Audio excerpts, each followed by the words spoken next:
In today's lesson, we're going to explore 5 jazz turnarounds that are going to transform your playing. And now maybe you're thinking, but I already know the turnaround. It's just 1, 6, 2, 5. But yeah, that's one turnaround. We have many options to play the turnaround. And if you stay until the end, I even have one bonus option for you. That is a very special one that I think you're gonna like. And of course, what you're gonna learn with this lesson is to substitute the chords, to always have a new way of playing the turnaround. And this is gonna help you in every musical context. Everywhere where you have a turnaround, you can spice it up a little more, changing the chords a little bit. And let me show you how. The first turnaround is the one that I just played, and it's diatonic. Everything is, in that case, in C major. That means that we have the 1 major 7, the 6 minor 7, the 2 minor 7, and the 5 dominant, so 7. Now, of course, we can say we can alter the 5, so the G, and if you don't know how to play the alter scale, how to play an altered chord, then check out my lesson about the alter scale. And the second turnaround that you can use would be this one. Would be very similar. We start with the 1 major 7, but then we have 5 of 2. So the 6th degree is now no longer minor. We made it dominant. But it's still an A. It's still the 6th degree, but it's 7. It's dominant. To go to the 2, the 2nd, and 5. The rest stays the same. So now we just have one more dominant. We have 1, 5 of 2, 2, 5 of 1, and we go back. And then the interesting part about this is that you should know which scale to use over that. That is maybe a topic for another lesson, but it's this scale here.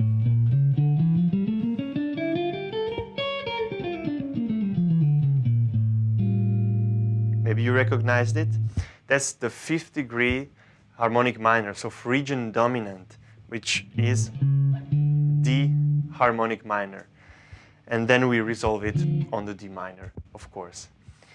Now, that's a very well-known option, and it's almost everywhere, for example, in the rhythm changes, in the blues, except that the first chord is also dominant.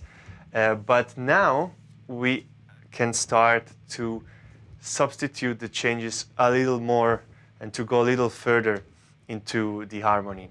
And the next one is one that I really like, and it goes like this. Let me demonstrate it to you.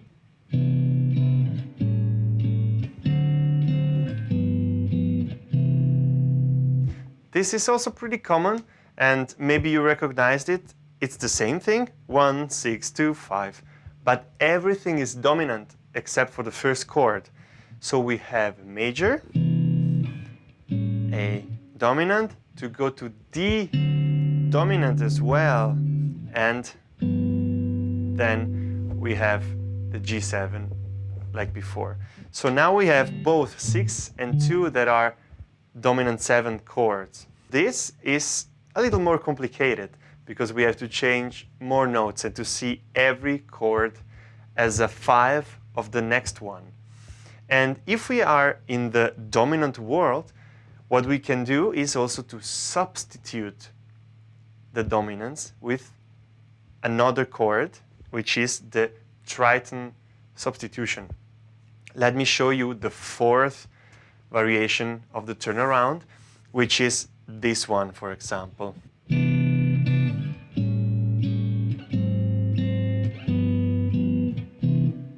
Did you see what I did? It's actually still the turnaround, but now we have 1, 5 of 2, and now sub 5 of 5. What does it mean? Now, it's really not as complicated as it sounds, because look at that. If we have a D7, so a 5 of the 5, And we want to have an altered chord, like flat 9 or sharp 9. So D7, sharp 9. Look what do I have to do to make it flat 6 dominant. That is the tritone substitution. Because these two chords, this one and this one, share the tritone. The F sharp and the C are the 3rd and the 7th of the D dominant. If you change them, they are the exact same thing for the A flat dominant, because we have the C is the 3rd of the A flat, and the G flat instead of F sharp is the minor 7. So it's the same chord, but with a different root, and this root is a tritone apart. So we have this tritone situation where we can use this or that, and it's the same chord. So now that we know that, we can basically substitute all the dominant chords, and then some interesting things happen. For example, to have the variation number 5, you can, for example, do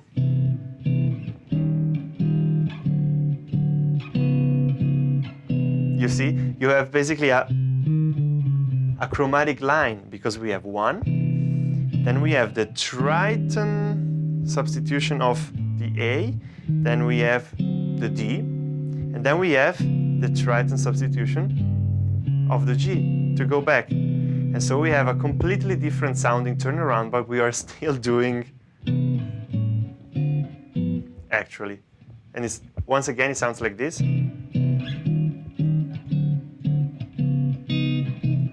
That's very interesting. I really like that one. I use it also, for example, for the blues, when you are playing many choruses of blues, and then you don't even have to tell anyone, you know, you can just play that in your solo. So for example, something that I like to do is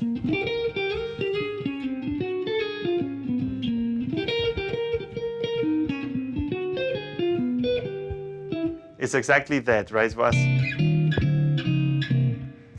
this 5th variation of the turnaround.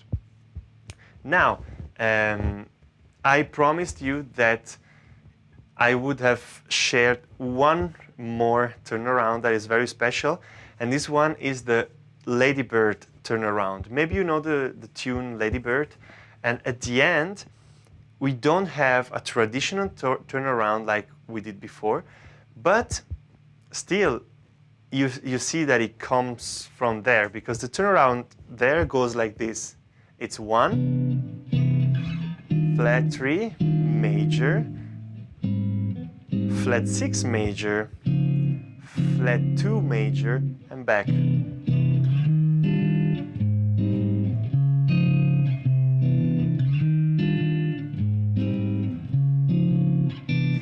If we ignore that the chords are major 7 chords, actually we already had this one. It's kind of a mix between the 4th and the 5th turnaround that we just discussed. So basically, if we would do it as dominants, that would be what we did so far using the tritone substitutions in the turnaround. But here we have all major chords, and that's very interesting sounding.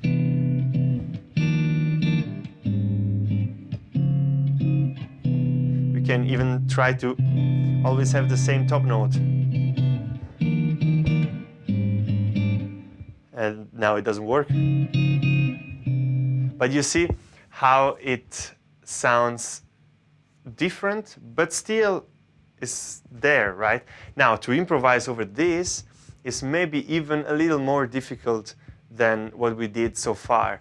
But in order to do that, that's not the right lesson. The right lessons are already made. You can check them out on the channel. I have at least 3 lessons about simplifying and playing over changes, or how to play over difficult changes. The target notes, for example, was the previous lesson. And so I strongly suggest that if you want to change the turnarounds and you want to use it also in your improvisation, then check out the other lessons and apply these concepts to improvise over these new variations of the turnaround. I hope that was interesting. Let me know in the comments what you think about it, or if you have questions. I always try to reply to the questions. And if you would like to get the PDF about this concept, then it's completely free on my Patreon channel. The link is in the description. And of course, see you for the next lesson.